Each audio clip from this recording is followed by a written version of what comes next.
ప్రజాతంత్ర ప్రేక్షకులకు నమస్కారం. ఈనాటి మన ముఖ్య అతిథి professor Suryapalli Sujatha. Satavahana university sociology విభాగంలో పనిచేస్తున్నారు. తన మిత్రులతో కలిసి దళిత్ ఉమెన్ కలెక్టివ్గా హైదరాబాద్ నగరంలోని సింగరేణి కాలనీలో ఒక ఎక్స్పెరిమెంట్ చేస్తున్నారు. ఇది ఒక సామాజిక పరమైనటువంటి ఎక్స్పెరిమెంట్. విద్యకు సంబంధించి ప్రభుత్వాలు చేయాల్సినటువంటి ఒక ప్రణాళికలు ఎలా ఉండాలి అనేటటువంటి దాని మీద సుజాత తన అంతరంగాన్ని మనతో పంచుకోబోతున్నారు. అంటే అసలు 10 ఏళ్లలో తెలంగాణ విద్యారంగము ఎక్కడ ఉన్నది అనేటటువంటి ఒక ఎవాల్యుయేషన్ చేయడానికి, ప్రస్తుతం ఉన్న గవర్నమెంట్కి రిప్రజెంట్ చేయడానికి మీ ముందు మీ ఆలోచనలు ఏమన్నా? సోషల్ డెమోక్రటిక్ ఫోరం కో-కన్వీనర్స్ అక్కడ కూడా ఉన్నాము. తర్వాత హర్గోపాల్ సార్తో సేవ్ ఎడ్యుకేషన్ కమిటీ నుంచి లాస్ట్ 2 decadesలో ఉన్నాను. ఎడ్యుకేషన్, గవర్నమెంట్ ఎడ్యుకేషన్ మీద విపరీతంగా ఎంపవర్ తెలంగాణ అని చెప్పి ఒక ఫేస్బుక్ గ్రూప్ పెట్టి చాలా స్కూల్స్లో ఫండ్ రేస్ చేసి కిచెన్లు, టాయిలెట్లు, బెంచ్లు చాలా స్టేట్ అంతా చేశాను. ఇది my regular activity apart from my other. ఒక స్కూల్ నా దృష్టిలోకి వస్తే ఈ ఇనిషియేటివ్ పెట్టక ముందు కూడా ఎప్పుడైనా ఏ స్కూల్లో వాలంటీర్ కావాలని అంటే జీతంలోంచి స్ట్రైట్ అవే వాళ్ళకి వాలంటీర్స్ని పెట్టడం ఇది ఎప్పుడూ జరుగుతూనే ఉండే పరిస్థితి. అయితే స్కూల్ ఎట్లుండాలి, స్కూల్కి ఎంతమంది ఉండాలి ఏంటి అనేది పుంకాలుగా అన్ని ప్రభుత్వాలకు ఇస్తూనే ఉన్నాం. ఇప్పుడు సోషల్ డెమోక్రటిక్ ఫోరం ద్వారా బుక్లెట్స్ వచ్చాయి. ఎడ్యుకేషన్లో ఏముండాలి, హెల్త్లో ఏముండాలి, ఇట్లాంటివన్నీ.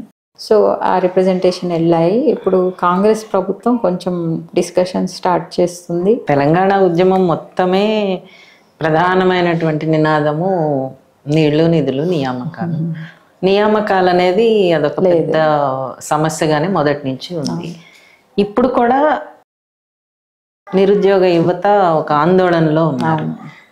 ఒకేసారి అనౌన్స్మెంట్ ఇచ్చారు పరీక్షలకి అనేటటువంటిది.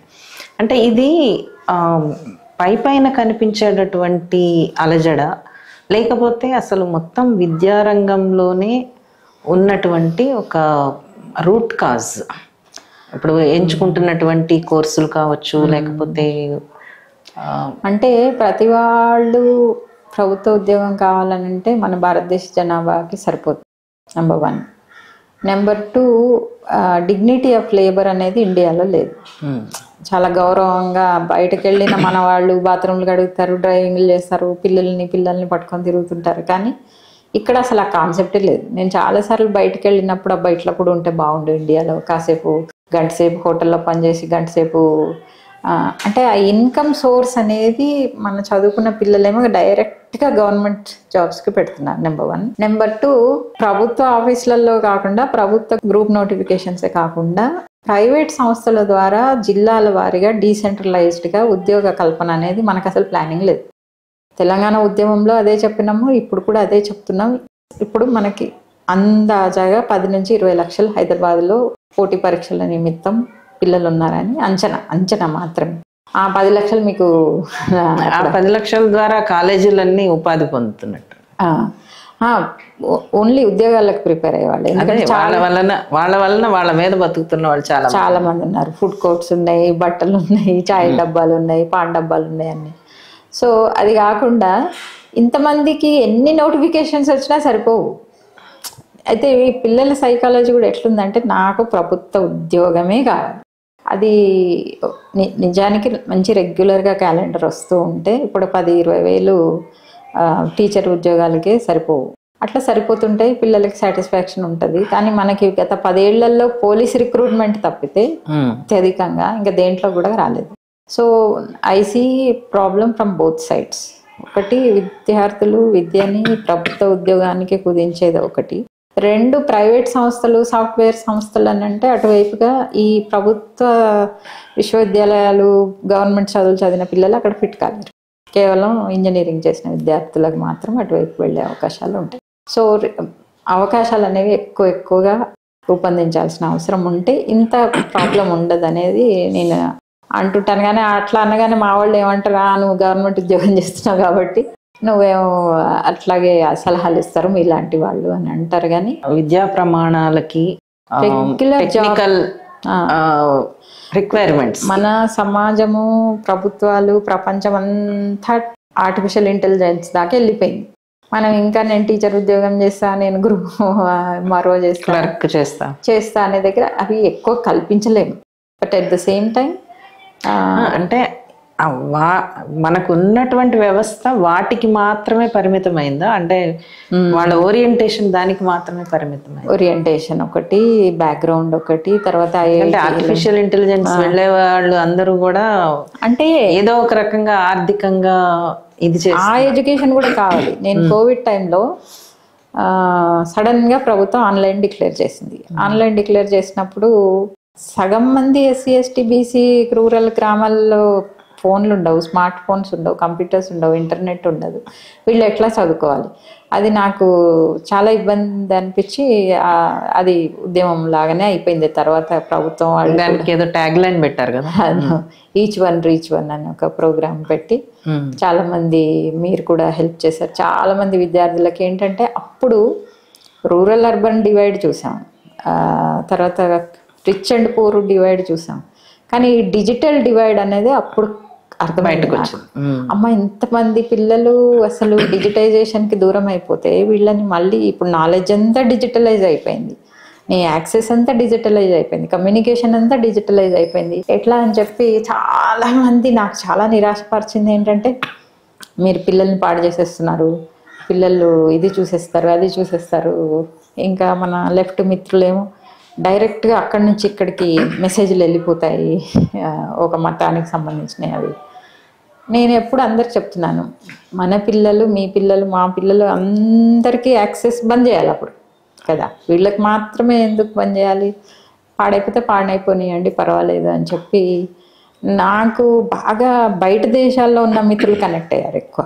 సో అది చాలా పెద్ద ప్రోగ్రామ్గా అయింది, ఇండియా వ్యాప్తంగా అయింది. అప్పటి నుంచి ఇక్కడ కూడా సింగరేణిలో మొట్టమొదటిగా డిజిటల్ క్లాసెస్ పెట్టాం.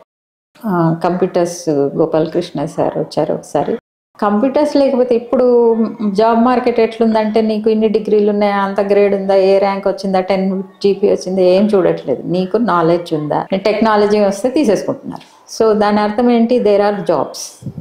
ఇక్కడికి వచ్చిన తర్వాత నాకు రియలైజేషన్ ఏంటంటే, చాలా వరకు దళితులకు చదువు రాదు, తెలివి లేదు, వీడికి రాదు అని అంటుంటాం కదా జనరల్గా. యాక్సెసిబిలిటీ ఉంటే వీళ్ళు అద్భుతంగా రాణించగలుగుతారని. అంత మొన్న ఒక విశ్వం అనే NGO వాళ్ళు ఇక్కడ కంప్యూటర్ ట్రైనింగ్ ఇచ్చారు.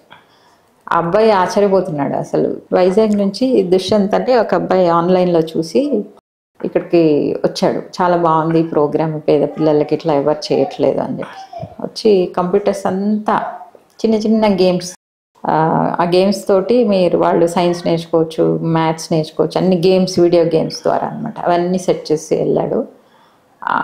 ఎవరు టీచర్ అవసరం లేకుండానే పిల్లలు చాలా చాలా చాలా నేర్చుకున్నారు. ఫ్రెండ్స్ బర్డెన్ ఎక్కువ ఉన్నా కూడా అందరు కలిసి వస్తున్నారు. సో ఐఎమ్ హోపింగ్ దట్ నేను ఏదైతే ఈ బాధ్యత డిఫ్యూజ్ చేయాలి అని, ఎవ్రీబడీస్ రెస్పాన్సిబిలిటీ అని అనుకుంటూ ప్రయోగం మొదలు పెట్టామో అది I think that is materialising. తర్వాత మీరు ఈ ఎక్స్పెరిమెంట్ని ప్రభుత్వానికి దృష్టికి తీసుకువెళ్ళాలని అంటే మేము ఆశిస్తున్నాము. దానికి ఇప్పుడు ఇక్కడ కొన్ని పాయింట్స్ ఉన్నాయి. ఇక్కడ పిల్లలు కూర్చునేవి, తాగేవి, తర్వాత ఈ మీకు ఒక రౌండ్ వేస్తే చెత్త ఎక్కడ పడితే అక్కడ వేసేస్తారు. విపరీతమైన దోమలు, డెంగ్యూ ఫీవర్స్, దానికి మళ్ళీ డబ్బు ఖర్చు. ఏం చేసామంటే చెత్త చుట్టూ ఒక ఉద్యమం నడిచింది 6 నెలలు. ఇంటింటికి వెళ్ళాలి, చెత్త మున్సిపల్ వర్కర్స్తో కూర్చోవాలి. మున్సిపల్ వర్కర్స్ అంటారు ఈ చెత్త మేము తీసుకెళ్ళామంటారు. మరి చెత్త ఎందుకు వాళ్ళు కూడా ఇక్కడే ఉంటారు అంటే తెలంగాణ ప్రభుత్వం రామ్కీకి అప్పచెప్పింది. ఈ రామ్కీ వాళ్ళ ఇష్టం, వాళ్ళు ఇష్టం వచ్చినప్పుడు వస్తారు, లేకపోతే రాదు. రెండో ప్రాబ్లం ఏంటంటే ఇది ప్రైవేటైజ్ చేసేసింది మున్సిపల్ వర్కర్స్. వాళ్ళు ఏదో గ్రూప్స్ చేసి వాళ్ళు ఏదో పోయినప్పుడు వాళ్ళకి జీతాలు ఉండవు. సో వాళ్ళు ప్రతి ఇంటికి వెళ్ళి గార్బేజ్ కలెక్టింగ్ కోసము బండ్లు మేము ఇచ్చామండి, బండ్లు ఇచ్చాము, వాళ్ళ ఇష్టం వాళ్ళు నడిపించుకోవాలని. ఇప్పుడు చాలా మంది పాపం ఆ గార్బేజ్ కలెక్టర్ ఉన్న వాళ్ళ జీవితాలు అయితే నాశనం. ఆ హెల్త్, ఆ స్మెల్, మనకి ఇంకా చేతులు పెట్టి కామన్ సెన్స్ లేదు కదా. నీడిల్స్ అందులో వేస్తాము, అన్ని అందులోనే వేసేస్తాం కదా. తీసేవాళ్ళు, ఏరుకునేవాళ్ళు, పోయేవాళ్ళు, అదే పెద్ద విధ్వంసం. అంటే తడి పొడి అనేటటువంటి విచక్షణ లేదు, ప్రమాదకరమైనవి అనేవి లేదు. బకెట్లు అవేవో గ్రీన్ రెడ్ అవి ఇచ్చారు, అది లేదు. ఇక్కడ ఎక్కువ మున్సిపల్ వర్కర్స్ ఉన్నారని చెప్పి వెళ్ళి ఒక ప్లేస్ అంతా క్లీన్ చేసి ఏదో కొంచెం సపోర్ట్ మన అనంత్ ఎవరితో మాట్లాడారు. తర్వాత యూనిసెఫ్ వాళ్ళు కూడా వచ్చారు. అంటే పిల్లలు ఆడుకోవాలంటే ఎక్కడ ఆడుకోవాలి? చిన్న ప్లేస్లోనే. పెద్ద వాళ్ళకి చాలా ఇష్టమైన ప్లేస్ అనమాట. ఎందుకంటే కొన్ని ఈ ఇల్లు కొన్ని సంవత్సరాలు ఎవరిని గేట్లోకి రానిచ్చేది కాదంట. ఇక్కడ ఉన్న వాళ్ళు ఒక కొంతకాలం, కొన్ని నెలల వరకు సందర్శన స్థలం అయిపోయింది. ఎందుకంటే పెద్ద ఇల్లు ఎట్లుంటుంది, లోపల రూమ్స్ ఎట్లుంటాయి, ఎవరు రానివ్వరు కదా వీళ్ళని. సో తర్వాత పెద్ద ప్లేస్ ఉండాలి పిల్లలకి. మై ఓన్లీ గోల్ ఈస్ మీ పిల్లలు, మన పిల్లలు, ఎడ్యుకేటెడ్ పిల్లలు, రిచ్ పిల్లలు ఎట్లా ఆడుకుంటారో ఒకటే చైల్డ్హుడ్ ఉంటుంది కదా, ఈ పిల్లలు కూడా అట్లానే ఉండాలి. They should have access to technology, access to education, access to everything. So వాళ్ళ పేదరికం వీళ్ళ మీద ఎందుకు రుద్దడం? వీడు ఆ పేదరికంలో పడిపోయి ఈయన డిప్రెస్ అయిపోయి ఈయన ఇంకొక దాంట్లోకి వెళ్ళిపోయి మొత్తం లైఫ్ స్పాన్ చూసుకుంటే అసలు 40 ఏళ్ల తర్వాత మగవాళ్ళు కనపడరు, 15 ఏళ్ల తర్వాత ప్రాపర్గా ఉండే అబ్బాయిలు కనపడరు. సో అది చాలా పెద్ద నష్టం జరుగుతుంది. బట్ మనం we are not realizing what is happening. ఈ క్రమంలో మున్సిపల్ కమిషనర్ తోటి 2-4 రోజులు ఉండేందు.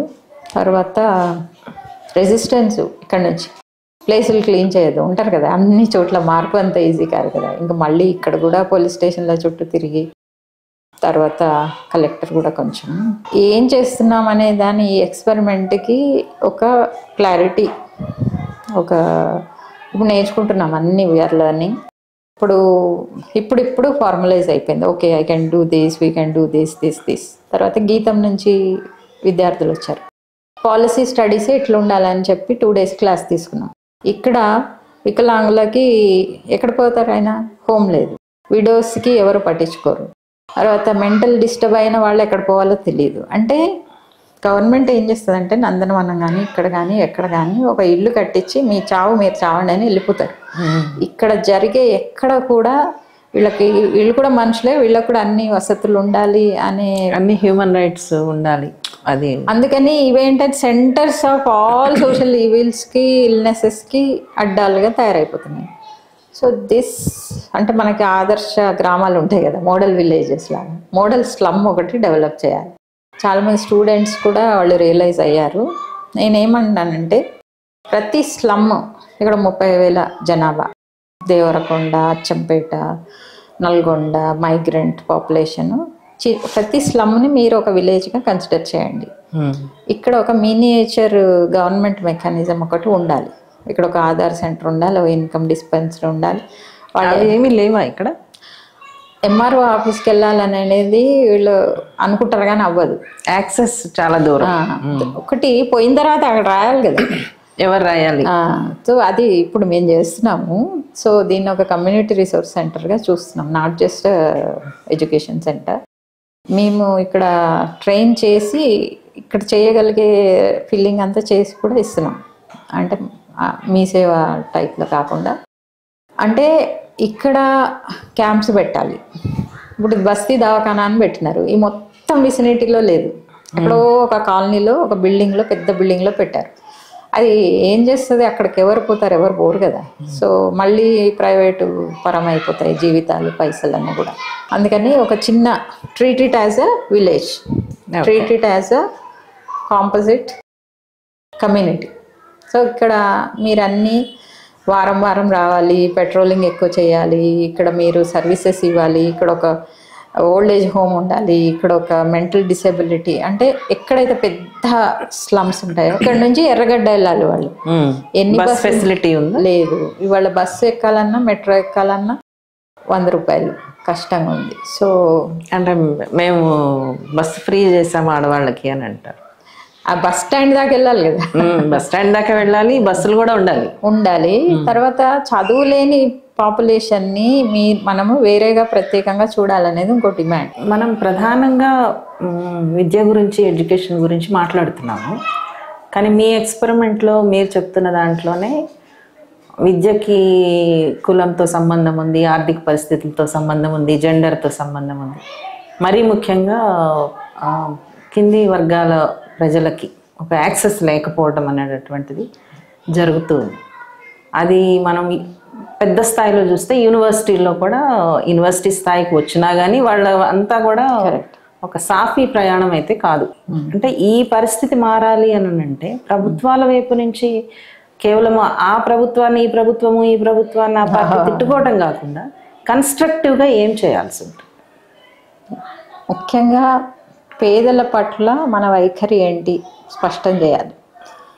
పేదల ఆరోగ్యం పట్ల ప్రభుత్వాలు, ఇప్పుడు మేము డయాలసిస్ సెంటర్లు పెంచుతున్నాము, అసలు రాకుండా కదా చేయాలి, అది మాట్లాడట్లేదు. సో ఎప్పుడైతే లిక్కర్ని ఆదాయ వనరుగా చూస్తున్నామో అది మీరు మీ పేదల పట్ల మీ వైఖరికి చాలా భిన్నమైన, కాంట్రడిక్టరీ కదా. అట్లనే ఈ హెల్త్ పాలసీ ఏంటి, ఈ హెల్త్ పాలసీ ఏంటి? ఎక్కువ నెంబర్ ఆఫ్ ఇవి పెట్టేసాం, ఎయిమ్స్లు టీమ్స్లు పెట్టేసాం కాదు కదా. హెల్త్కి వాళ్ళు ఏం అడుగుతున్నారు? మంచి నీళ్ళు కావాలి, మంచి ఆరోగ్యవంతమైన, ఇప్పుడు వాళ్ళు ఏదో అన్నమో పచ్చడో ఏదో తిందామనే లోపటనే మద్యం చాలా సరఫరా అవుతుంది. నిన్న చూసాను పేపర్లో, స్విగ్గీ జొమాటోలో కూడా మద్యం సప్లై చేయాలని ఆలోచిస్తున్నారంట. అంటే నేను చాలాసార్లు నవ్వుకుంటే ఏమంటా అంటే, కొన్ని రోజులకి ఇంటింటికి నల్లలాగా ఇంటింటికి మద్యం సరఫరా అయిపోతుందేమో అనే అనుమానం కూడా ఉంది. సో పేదవాళ్ళకేమో లేబర్ పనికి, మాకు ఇది లేకపోతే రాత్రి నిద్రలాగా వాళ్ళు నొప్పులేవో చెప్తుంటారు వాళ్ళు. కానీ అది అక్కడ ఆగట్లేదు, వాళ్ళకి సరైన వైద్య సౌకర్యాలు లేవు. వీటిని ముఖ్యంగా కట్టడి చేయాల్సిన అవసరం ఉంది. మొన్న ఎవరు అడిగారు, మీరు బ్యాన్ అంటారా ప్రొహిబిషన్ అంటారా అని ఒక జర్నలిస్ట్. నేను బ్యాన్ అన్నా ప్రొహిబిషన్ అన్నా అందుబాటులో దొరుకుతుంది కదా, ఇంకెక్కువ దొరుకుతుంది. మనం ఆ బ్యాన్ కాలం కూడా చూసినాం, ఎక్కువ అమ్మకాలు జరిగినాయి అప్పుడు. సో మీరు మీ కంట్రోల్లో ఉండే పరిస్థితి ఏది బాగుంటుందో అది చేయండి. ఇప్పుడు దుబాయ్ అంత పెద్ద రిచ్ దుబాయ్, ఇక్కడ రిచ్ నగరాల్లో కూడా ఆల్కహాల్ దొరకదు. అంటే ఒక దేశము ప్రజల ఆరోగ్యాన్ని పణంగా పెట్టి సంపాదిస్తున్నాం అనుకోవడం అనే దాని గురించి సీరియస్గా ఆలోచించాలి. నెంబర్ 1. నెంబర్ 2, ఎడ్యుకేషన్ అనేది అందరికీ అందుబాటులో, క్వాలిటీ ఎడ్యుకేషన్. ఇప్పుడు ప్రైవేట్ పరం చేస్తే ఏమైంది? క్వాలిటీ ఎడ్యుకేషన్ పోయింది మొత్తం. డిగ్రీ వాడికి డిగ్రీ రాదు, 10th వాడికి 10th రాదు, ఏం రాదు. సరే ఈ మధ్య ఏషర్ రిపోర్ట్ చూస్తే ప్రభుత్వ విద్యలో చదువుకునే పిల్లలకి ఎంత నాలెడ్జ్ ఉందో ప్రైవేట్ సంస్థలు చదువుకునే పిల్లలకి అంతే నాలెడ్జ్ ఉంది. దాని అర్థమైంది, ఇక్కడ నుంచి డబ్బులు పోతున్నాయి, ప్లస్ విద్య రావట్లేదు. ఒక భారతదేశం మాత్రమే విద్యతో కాకుండా పూజలు, తంత్రాలు, మంత్రాలతో ఎదగొచ్చు అనుకుంటా. సింగపూర్లు, జపాన్లు, చైనాలు అందరూ విద్యని, సైన్స్ని కేంద్రంగా పెట్టుకొని వాటి మీద పెట్టుబడులు పెట్టి పిల్లల్ని అటువైపు మొబిలైజ్ చేసి, అందుకనే ఇంకా ఎదుగుతూనే అభివృద్ధి చెందుతున్న దేశంగానే ఉంటున్నాం మనం. అభివృద్ధి చెందిన దేశంగా లేము. నిజానికి ఇప్పుడు యూత్ ఎక్కువ ఉన్నారు, ఇంకొక 10 years తర్వాత యూత్ ఉండరు, మళ్ళీ ఓల్డ్ పాపులేషనే ఉంటుంది. ఈ 10-15 years అనేది ఇప్పుడున్న మానవ వనరులు, మానవుడిని వనరు అనడం నాకు ఎప్పుడు ఇష్టం ఉండదు, బట్ యూటిలైజ్ చేసుకునే సహజ వనరులు కొల్లగొడదాం, ప్రజల ఆరోగ్యాలు కొల్లగొడదాం. వీడిని ఇప్పుడు హ్యూమన్ ట్రాఫికింగ్ చాలా చాలా పెరిగిపోయింది. ఈ హ్యూమన్ ట్రాఫికింగ్ పెరుగుతుందంటే బానిస వ్యవస్థకి మళ్ళీ పునాదులు వేసేసినాం మనం. ఇప్పుడు మొన్న చెంచులో చూసాం, అక్క ఇంకా వెట్టి చాకరీ నడుస్తుంది. ఖచ్చితంగా ఇప్పుడు చాలా అలార్మింగ్ సిచ్యువేషన్ ఉంది. ఇది అట్రాసిటీస్ కూడా పెరుగుతున్నాయి, చాలా పిల్లల మీద పెరుగుతున్నాయి.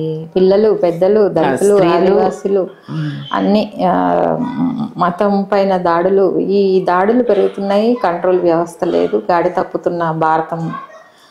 మనము చాలా సీరియస్గా అందరం పనిచేయాలి. అంటే ఎప్పుడు చదువుకున్న వాళ్ళే డిసప్పాయింట్ చేస్తుంటారు నన్ను. ఇప్పుడు మీరు ఈ బస్తీకి చుట్టుపక్కల ఉన్న అందరు ఆఫీసర్స్ ఒక చెయ్యి వేస్తే ఎంతైనా చేయొచ్చు. ఒక పిల్లలకి చదివించవచ్చు, ఇది కొనించవచ్చు. మొన్న అన్ని పొలిటికల్ పార్టీల అజెండాలు చూస్తే ఎవరి దగ్గర లేదు.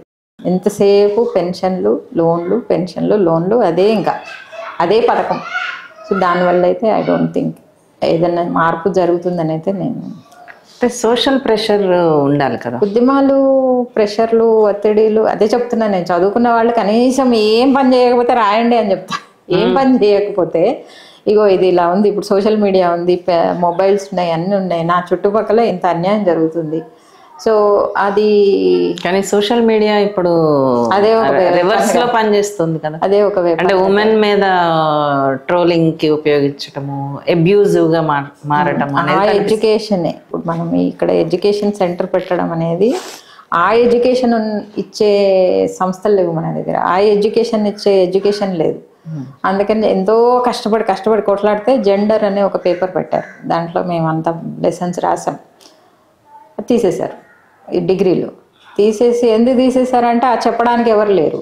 అన్వేషణలో కూడా జెండర్ మాన్యువల్స్ చేశారు, చెప్పడానికి ఎవరు లేరు. మళ్ళీ పర్యావరణమో ఏదో పెట్టారు, ఉత్తమ మహిళ ఎవరు, ఉత్తమ పురుషుడు ఎవరు, మనకి అలాంటి పాఠాలు చదువుకోవాల్సిన వస్తుంది. అంటే సేమ్ ఇక్కడ కూడా ఏం వైఖరి, అసలు నా చదువు ఎందుకు, ఉద్యోగానికి తప్పితే దేనికి. ఇప్పుడు ఉద్యోగాలు కూడా లేవు, యూత్ అన్రెస్ట్లో ఉన్నారు. ఆ అన్రెస్ట్కి వెంటనే ఈ మద్యము, డ్రగ్స్ ఇవన్నీ కనపడడం, అందుబాటులోనే ఉంది కదా, అందుబాటులో ఉండడం, అది మళ్ళీ వీళ్ళ మీదనే పడడం. ఇప్పటి వరకు నిన్న లేటెస్ట్ ఎన్సీఆర్బి రికార్డు ప్రకారము 55 ఎఫ్ఐఆర్లు అవుతున్నాయంట ఒక మహిళల మీద కేసులు పర్ అవర్. 55 అంటే అఫీషియల్గా. ఇంకా అన్అఫీషియల్గా ఎన్ని ఉన్నాయో మనకు తెలియదు. అన్అఫీషియల్ ఎన్ని ఉన్నాయో తెలియదు. చాలా మంది పోలీస్ స్టేషన్ పోరు, పోలీస్ స్టేషన్ పోకుండానే ఇంట్లోనే అన్నీ జరిగిపోతాయి. అంటే పోలీసులు పేరుకే ఫ్రెండ్లీ కానీ అంత ఫ్రెండ్లీగా ఉండరు కదా. రిపోర్ట్ కావు. ఇక్కడ కూడా ఆ చిన్న పాపది అయిన తర్వాత మళ్ళీ అలాంటివి కాకూడదు అన్న సందర్భంలోనే మళ్ళీ కొన్ని సంఘటనలు జరిగిపోయినాయి, కానీ అవి ఎక్కడ బయటికి రాకుండా మేనేజ్ చేసుకున్నారు. అంటే మళ్ళీ ఇంకా అంటే ఒక సైకీని పెంచారు కదా, వెంటనే మాకు జస్టిస్ అనేది ఇన్స్టెంట్ అనేటటువంటి ఒక సైకీని అంటే డిమాండ్ చేసేటటువంటి వాళ్ళకు కూడా తెలియదు ఇన్స్టెంట్ ఏంటి అని. చంపడం. ఆ పాప కేసులో ఆ ట్రైబల్ అబ్బాయి ఆయన ఆత్మహత్య చేసుకున్నాడు రైలు పట్టాల మీద అని వచ్చింది. దాని పర్యవసానం కూడా అంతకుముందు దిశ మరణాలు. అంటే అది జరిగింది పోలీసు వాళ్ళం అంటే చంపేస్తాం, పోలీసు వాళ్ళం అంటే అయిపోయింది, ఏదో ఒక విధంగా చంపుతాం. కానీ అది కింది సెక్షన్స్ మాత్రమే చంపుతారు. ప్రత్యూష కేసు చూసాం మనం, ఆయేషా కేసు చూసాం మనం. చాలా పెద్ద పెద్ద వాళ్ళు ఉంటే వాళ్ళ వరకు కనీసం పోలీస్ స్టేషన్లు కూడా పోరు వాళ్ళు. అందుకని న్యాయం ఎప్పుడు వీళ్ళ మీదే, కింది నుంచి వచ్చే వాళ్ళ మీదే చాలా పక్కడబందిగా స్పష్టంగా ఇష్టం వచ్చినట్టుగా గురి అవుతుంది. అందుకని నేను ఆ సంఘటన ఇక్కడ రావడానికి మోటివేషన్లో ఇటు చిన్న పాప బలి అయిపోయింది, ఒక గర్ల్ చైల్డ్, అటు ఒక యంగ్ బాయ్ 23-24 ఇయర్స్ బలి అయిపోయాడు. అంటే అదే నాకు తెలిసి ఏ పురుషుడు కూడా ఒక 2-3 ఏళ్ల పాపతో రొమాన్స్ చేస్తాడని నేనైతే అనుకున్నాను. అన్లెస్ అది మద్యం ప్రభావంలో నీకు పెద్ద మనిషి తెలియదు, చిన్న మనిషి తెలియదు, అంటే అది దట్ ప్రొవోక్స్. దాన్ని అడ్రస్ చేయాల్సిన బాధ్యత మన మీద చాలా ఉంది. మద్యం ఒక్కటే మానేయండి అంటే కూడా వచ్చే పరిస్థితి లేదు, నీకు అన్ని పరిస్థితులు అంటే ఆ విషయాన్ని అడ్రస్ చేయగలుగుతున్నారా, ఇక్కడ అర్థం చేసుకోగలుగుతున్నారు? యాక్చువల్గా ఒక 6 months డి అడిక్షన్ మీద పనిచేసిన ఒక స్కాలర్ని తీసుకొచ్చి ఇక్కడ పెట్టి డోర్ టు డోర్ సర్వే చేస్తే 100-200 చేసి అసలు తాగనోళ్ళే లేరు మేడం ఇక్కడ అనుకుంటే వెళ్ళిపోయాడు అబ్బాయి. అంటే సరే నా దగ్గర ఉంది, డేటా ఉంది, అందరు తాగుతారు, ఎక్కువ ఖర్చు పెడతారు, ఆరోగ్యాల ప్రాబ్లమ్స్ ఉన్నాయి.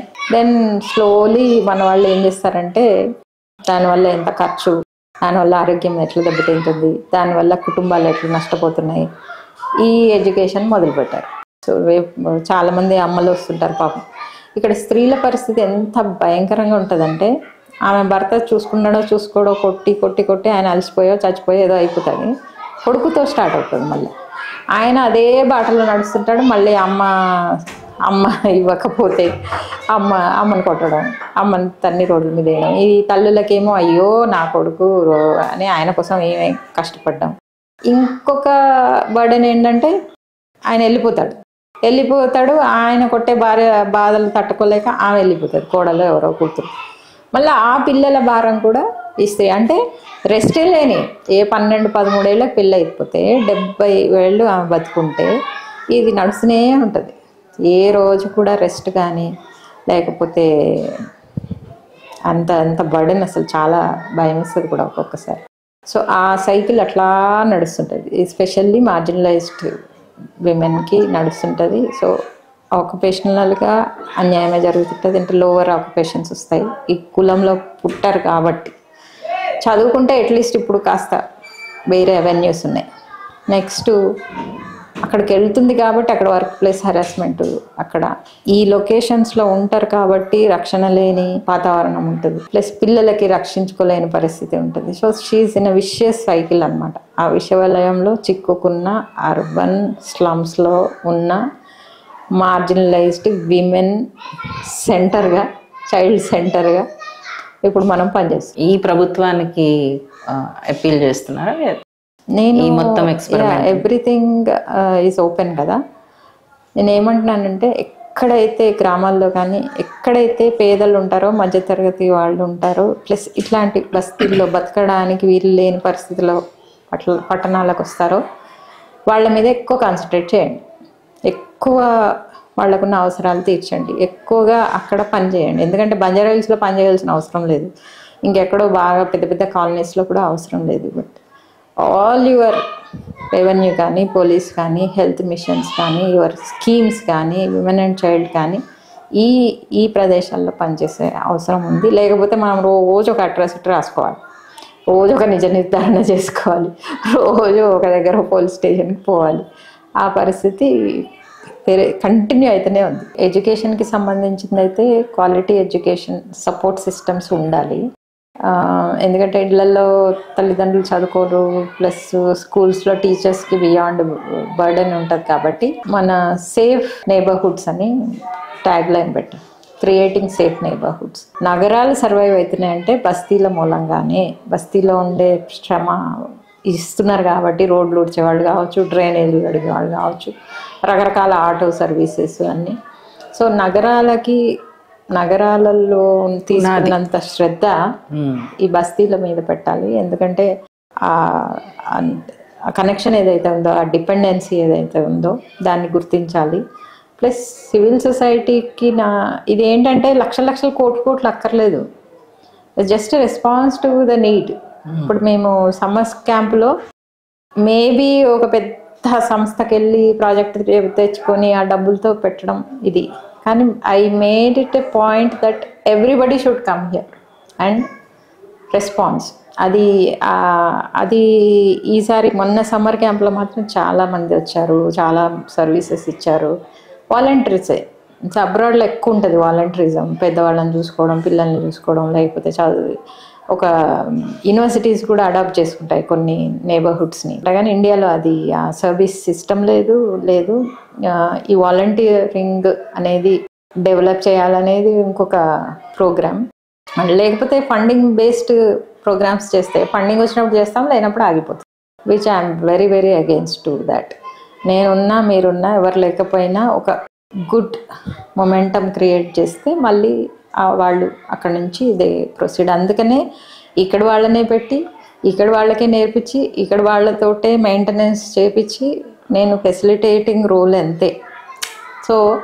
So that tomorrow they will move on. ప్రభుత్వాలు, స్వచ్ఛంద సంస్థలు, సివిల్ సొసైటీ గ్రూప్స్ అందరూ కూడా ఇది అవసరంని గుర్తించాలి. ఈ పిల్లలు ఎందుకంటే ఎక్కడ డీసెంట్రలైజేషన్ డెవలప్మెంట్ లేదు కాబట్టి ఆటోమేటిక్గా పట్టణాల్లో బస్తీలు పెరిగిపోతున్నాయి, అన్ఐడెంటిఫైడ్ బస్తీలు పెరిగిపోతున్నాయి. అక్కడ ఇది మీది ఐడెంటిఫైడ్ బస్తీ కాదు కాబట్టి మీ దగ్గర డ్రైనేజ్ సౌకర్యం ఉండదు, కరెంట్ సౌకర్యం ఉండదు, రకరకాల సౌకర్యాలు ఉండదు అనే దాంట్లోకి వాళ్ళు ఉంచబడతారు. కానీ ఓటింగ్ కార్డు మాత్రం ఇస్తారు ఎక్కడున్నా కూడా.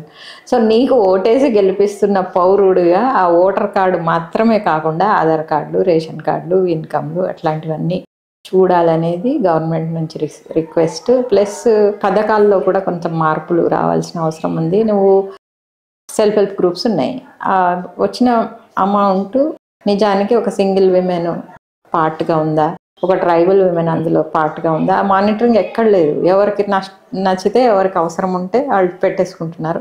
సో ఈ మానిటరింగ్ కూడా ఇప్పుడు స్టార్ట్ చేసినాము. Don't want get in to finance ఇది, కానీ దట్ ఈస్ నెసెసరీ. ఫ్రెండ్స్కి ఏం అప్పీల్ చేసిన అంటే పేరెంట్స్ 4 fathers పేరు మీద నెలకు 5,000 ఇవ్వండి, 25 members 25-30 స్టూడెంట్స్కి ఒక టీచర్. సో అంతమందికి మీరు సర్వీస్ ఇస్తున్నట్టు, అంతమందికి ఎడ్యుకేషన్ ఇస్తుంటారు. చాలామందికి మనకి ఫ్యూడల్ ఆస్పెక్ట్ ఎక్కువైపోయి భోజనం పెడతాము, బిర్యానీ పెడతాము, చాలామంది వస్తుంటారు ఇక్కడ, వీడియోలు తీసుకుంటారు, ఎక్కడో హ్యాపీ బర్త్డే అని చెప్పిస్తుంటారు. I'm not against that, but దాని బదులు మీరు రెగ్యులర్గా ఉండే సర్వీసెస్కి కనుక ఇలాంటి సంస్థ కాంట్రిబ్యూట్ చేయగలిగితే మీ పర్పస్ ఫుల్ఫిల్ అవుతుంది. అండ్ కొంతమంది you can join children, monitor children. చాలామంది పిల్లలు లేరు అని ఐవీఎఫ్ సెంటర్లో, ఈ సెంటర్లో, ఆ సెంటర్ లక్షలు పెట్టుకోండి. But you have children available. వాళ్ళకి హెల్ప్ చేయడం చాలా మంది హెల్ప్ కూడా కాదు, సోషల్ రెస్పాన్సిబిలిటీ. సగం డిప్రెషన్లు, సగము ఒంటరితనాలు సగం పోతాయి ఇక్కడికి వస్తే. నేను అందరికీ చెప్తుంటా, you be among the people. అసలు వీళ్ళకున్నన్ని సమస్యలు చూస్తే మనకున్న సమస్యలు అసలు సమస్యలే కావనిపిస్తుంది ఒక్కొక్కసారి. అందుకనే shared vision, shared joy, shared responsibility ఉంటే అంత పెద్ద కష్టం ఏం కాదు అని చెప్పడానికి ఈ ఇనిషియేటివ్. Thank you Sujata. ప్రజాతంత్ర తరపున మీకు మీ ఇనిషియేటివ్ని ప్రజలందరి చాలా మంది ఇనిషియేటివ్గా మారాలని, ప్రభుత్వాలు కూడా ఈ వైపుగా ఆలోచించాలని ప్రజాతంత్ర ఆకాంక్షిస్తుంది. Thank you so much. Thank you.